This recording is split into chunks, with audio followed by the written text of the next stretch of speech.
Le monde change, les consciences évoluent, l'investisseur immobilier doit accompagner ce changement de conscience. C'est ce que je vous propose et c'est la raison pour laquelle je vous partage dans ma chaîne YouTube mon évolution, mes transformations.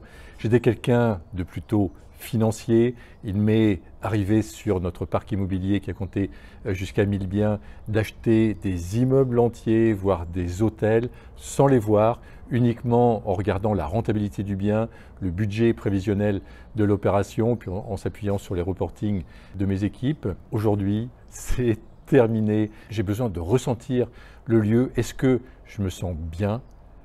C'est le premier critère pour investir, pour bien investir. Et une fois qu'on a ce ressenti, la raison, le mental prend le relais pour vérifier que notre intuition est la bonne. Et en fin de vidéo, je vais vous donner accès librement à 3 vidéos qui vont vous aider à cheminer vers la liberté financière tout en respectant son bien-être et le bien-être de nos locataires. Dans cette vidéo, on va se projeter dans l'avenir. Je vais vous accompagner, je vais vous parler de l'investisseur immobilier de demain. Je vais vous donner 5 caractéristiques de cet investisseur immobilier.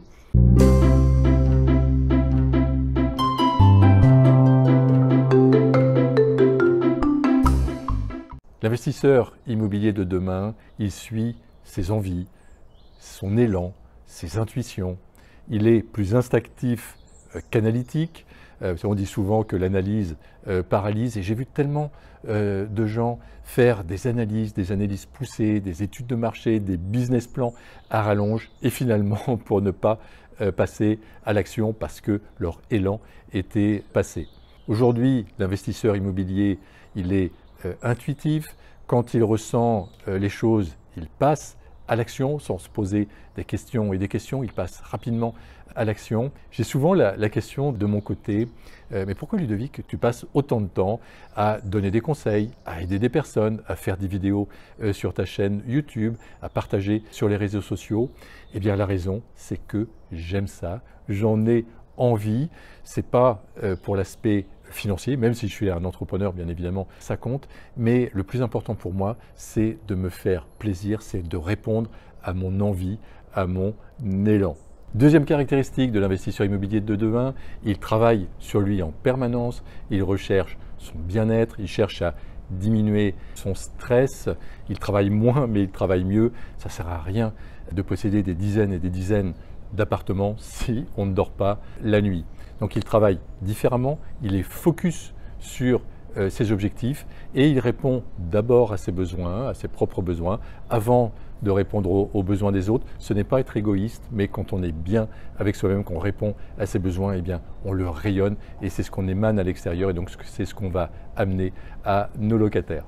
Il ne se compare pas aux autres, l'important c'est sa propre évolution, peu importe le regard de l'autre. J'étais quelqu'un qui était très sensible au jugement des autres, au regard de l'autre. Maintenant, c'est pratiquement terminé, même si j'ai encore des réminiscences de temps en temps, mais je regarde mon évolution à moi, c'est par rapport à moi que les choses se passent et je travaille sur moi comme ça en permanence. Troisième caractéristique de l'investisseur immobilier de demain, il aime ce qu'il fait. Alors bien sûr, il aime l'immobilier, c'est un passionné. Vous savez, le bon boulanger, c'est quelqu'un qui aime faire du pain. Le bon coach, c'est quelqu'un qui aime coacher. Le bon investisseur immobilier, c'est quelqu'un qui aime l'immobilier. Ma famille me reprochait souvent que même en vacances, même dans les pays étrangers, je regardais ce qu'il y avait dans la vitrine des agences immobilières. Je regardais les tarifs, les locations. J'imaginais des achats à faire, des concepts à monter en immobilier parce que j'aime ça. L'investisseur immobilier de demain, il aime travailler en équipe. Moi, je conseille de se créer une équipe autour de soi avec un architecte, un maître d'œuvre, des artisans, un expert comptable, un avocat fiscaliste, parce que ce cerveau collectif va nous aider à prendre de bonnes décisions. Il fait ce qu'il aime et il délègue ce qu'il n'aime pas faire et ce qu'il fait le moins bien. C'est quelqu'un qui est humain, il a une communication vraie, authentique. Si par exemple un locataire a du retard dans ses loyers, même s'il est empathique, il va prendre contact avec le locataire, il va envisager avec lui des solutions, il y a une communication juste, en expliquant que si le locataire a du retard, eh bien, ça peut mettre l'investisseur également en difficulté parce qu'il ne pourra pas rembourser son crédit. Donc il est juste et vrai dans sa communication, et quand il n'aime pas vraiment faire quelque chose, eh bien, il le délègue, parce que le plus souvent les points faibles d'une personne sont les points forts d'une autre personne, et souvent ce qu'on n'aime pas faire, eh bien, d'autres personnes adorent le faire. L'investisseur immobilier de demain, il se préoccupe du bien-être de ses locataires, il s'assure que les énergies par exemple du lieu qu'il loue sont bonnes, il va faire peut-être appel à un géobiologue, à quelqu'un qui fait du feng shui pour harmoniser le lieu, il pourra peut-être faire un nettoyage énergétique du lieu, il va également proposer un rapport qualité-prix qui est bon pour le client. S'il a des rénovations à faire, une construction à faire, il va la faire la plus saine possible pour le client en utilisant des matériaux écologiques par exemple. L'investisseur immobilier de demain considère que tout est possible. Quand il veut vraiment quelque chose, il ouvre le champ des possibles et il l'obtient.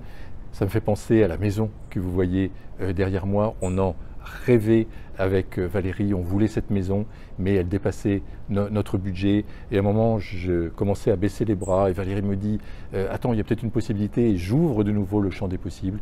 Et on s'aperçoit simplement qu'en louant cette maison l'été à la semaine quand on n'y est pas, eh bien, ça permet de rembourser un crédit complémentaire que nous avons fait et ça nous permet aujourd'hui de vivre dans cette maison incroyable. C'est la même chose pour vous.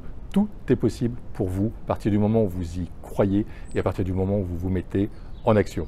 L'investisseur immobilier, il a besoin de liberté, donc je vous accompagne sur ce chemin de la liberté financière. Il n'est pas nécessairement utile de posséder une centaine de biens immobiliers pour être libre financièrement. 3, 4, 5 appartements ou maisons peuvent suffire à devenir libre financièrement, avoir des revenus tirés de la location qui sont supérieurs à nos revenus actuels. Et ça, c'est possible quand on a un cash flow positif. Et bien sûr, c'est ce que je vous aide à obtenir. Comme je vous l'ai promis, vous allez pouvoir télécharger librement 3 vidéos pour vous aider à devenir libre financièrement grâce à l'immobilier, tout en équilibrant le côté financier, rentabilité et le côté bien-être, respect de soi, respect des autres, bien-être pour soi-même et bien-être pour les autres. Je vous souhaite le meilleur, n'hésitez pas à laisser un commentaire, je me ferai un plaisir d'interagir avec vous. À bientôt.